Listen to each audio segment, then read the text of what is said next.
Bonjour. Aujourd'hui, ce n'est pas à une séance d'orthographe que je vous convie. Dans quelques semaines, je vais fêter mes 80 ans. Au cours de ces séries de vidéos, je me suis efforcé de vous communiquer mes connaissances acquises tout au long de ces années d'enseignement. J'ai souhaité, peut-être un peu par nostalgie, vous inviter à partager avec moi le visionnage d'un film que j'ai tourné dans ma classe en 1993 au cours de ma dernière année d'enseignement. La qualité de la vidéo n'est pas très bonne, mais elle restitue fidèlement l'ambiance de cette classe où j'ai enseigné durant les 13 dernières années de ma carrière. Si un jour certains de mes anciens élèves visionnent cette vidéo, je suis sûr qu'ils seront heureux de revoir ces images. Je garde de cette période un souvenir ému et j'ai apprécié à l'époque la qualité de la relation que nous entretenions entre nous, le maître et les élèves, relation empreinte de respect et d'amitié. Nommé à Valin en septembre 1980, j'ai dirigé l'école jusqu'en juillet 1993, date à laquelle j'ai pris ma retraite. Durant toute cette période, j'ai enseigné dans le cours moyen deuxième année.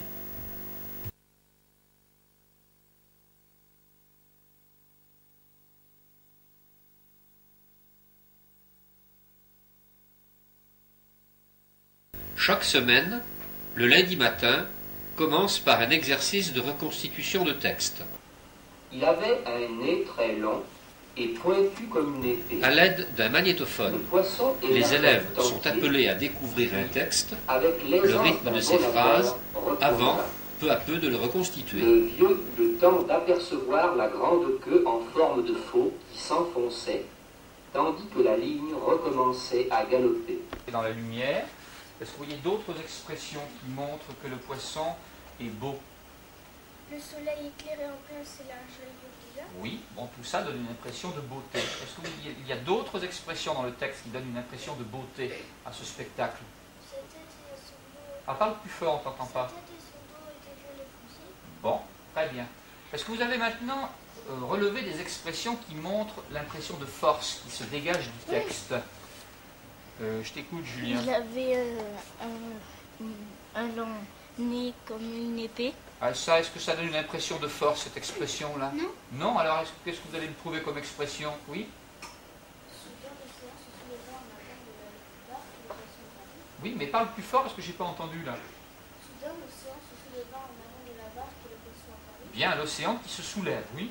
Il n'en finissait pas de sortir. Très bien, donc il est très grand, très fort, très gros. Il n'en finissait pas de sortir. La grande queue en forme de faux qui s'enfonçait, tandis que la ligne recommençait à galoper. Bien, la ligne qui recommence à galoper, effectivement, ceci donne une impression de force. Lentement, régulièrement, la ligne Monter. Soudain, Soudain, Mélanie? Non, soudain. l'océan Oui, soudain l'océan se souleva, continue. en avant de la barque Oui, et le poisson apparut. oui, veux-tu me répéter ça s'il te plaît, Aurélie? Lentement, régulièrement, la ligne montait. Soudain, l'océan se souleva en avant de la barque et le poisson apparut. Oui, veux-tu me répéter ça s'il te plaît, Guillaume? Lentement, régulièrement, la ligne montait. Soudain, l'océan se souleva en avant de la barque et le poisson apparut. Bien. L'exercice achevé, les enfants montent en salle d'informatique et par groupe, alternativement, ils sont appelés à reconstituer le texte par écrit.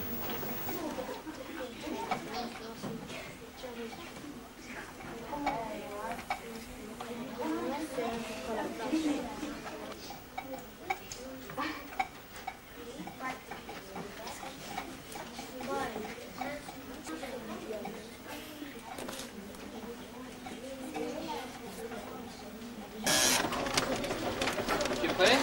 Oui.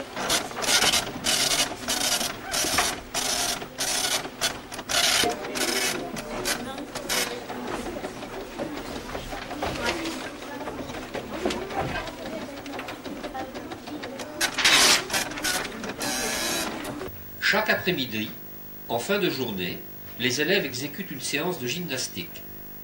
Malgré des installations sommaires, les enfants pratiquent aussi bien les jeux de ballon collectifs que les disciplines d'athlétisme.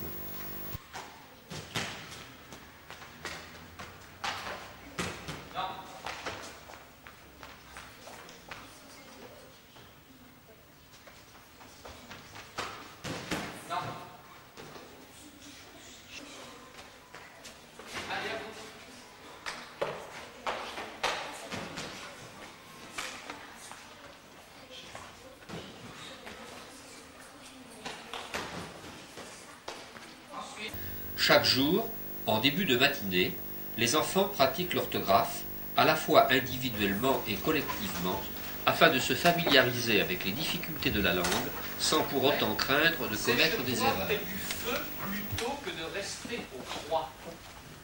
Sèche-toi près du feu. Sèche-toi. Nickel. Sèche-toi.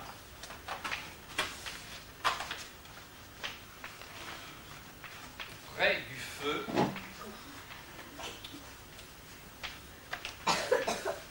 Près du feu. Plutôt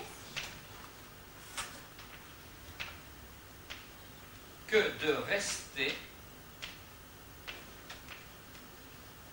au froid. Plutôt que de rester au froid.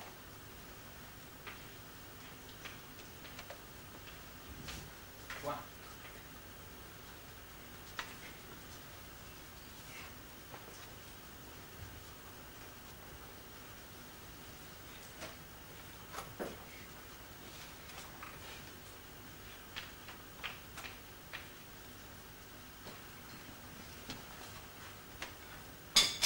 Alors, est-ce que quelqu'un a quelque chose à dire? Nicolas. À l'accent de sèche,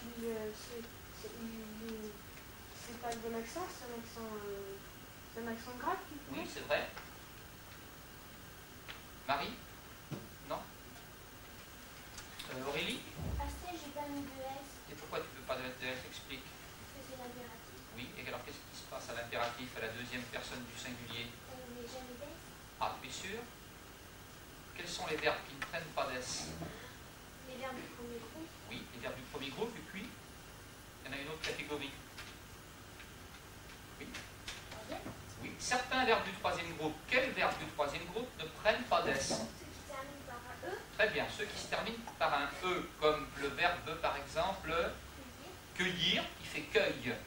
Alors quand est-ce qu'on met un S par contre à la deuxième personne du singulier de l'impératif? Quand on dit cueillisant ou cueillis. Très bien, et pas cueillis, cueillisant, vas-y. Parce que le verbe aller fonctionne aussi de cette façon-là.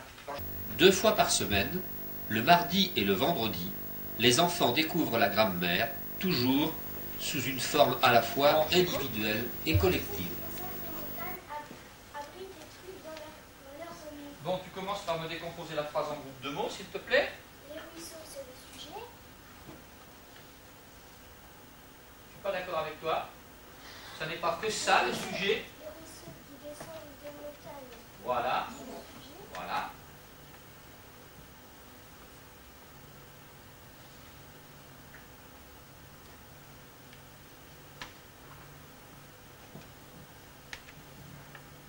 Ensuite, Abrite, c'est le verbe. oui, Détruite, Oui.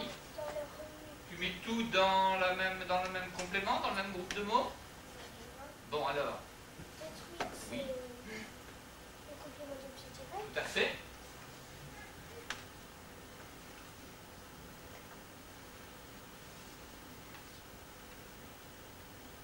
Dans leur remue, c'est le complément de lieu. C'est le complément de lieu.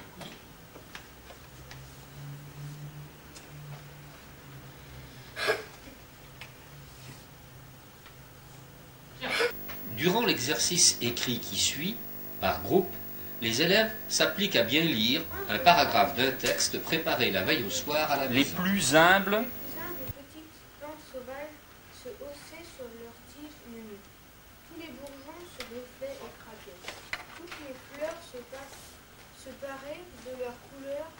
temps et livraient généreusement leur parfum le plus secret. Bon, maintenant tu continues, Sofiane. Les enfants allaient jusqu'à la forêt. Ils se plongeaient dans l'ombre tremblante et dorée. En fin de matinée, chaque jour, les enfants s'adonnent aux mathématiques. 12 multiplié par 0,75. 12 multiplié par 0,75. C'est tout d'abord la découverte des principaux procédés de calcul mental. Réponse. Montrez.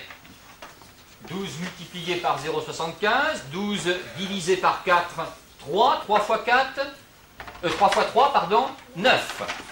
Pour multiplier par 0,75, on divise par 4 et on multiplie par 3.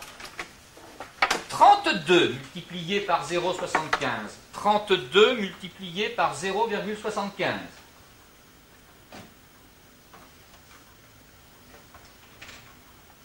Réponse. Montrez. Alors 32 multiplié par 0,75, le quart de 32, la moitié de 32 c'est 16, la moitié de 16 c'est 8, 8 fois 3, 24. Enfin, les élèves s'initient aux mathématiques, arithmétique, géométrie, sont au programme. La durée est de 55 minutes. La distance parcourue est de 33 km/h. Pardon, la vitesse, excuse-moi, la vitesse est de 33 km/h. Et c'est la distance qu'on cherche. Quelle est la distance parcourue par un véhicule qui roule à la vitesse de 33 km/h s'il se déplace pendant 55 minutes? Parle plus fort. On fait 55 multiplié par 33. Ah, pas du tout. Multiplié par 60. Non. Comment va-t-on faire pour calculer la distance parcourue par un véhicule qui roule à la vitesse de 33 km/h s'il roule pendant 55 minutes? Morgane. Un tableau proportionnel. Oui, on utilise le tableau de proportionnalité.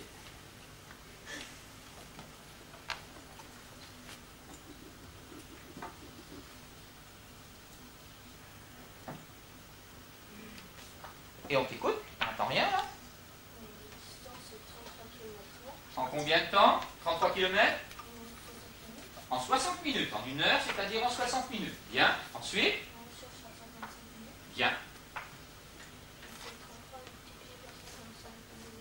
Eh bien, écris ça. 33 multiplié par 55 et divisé par 60. Et nous t'écoutons.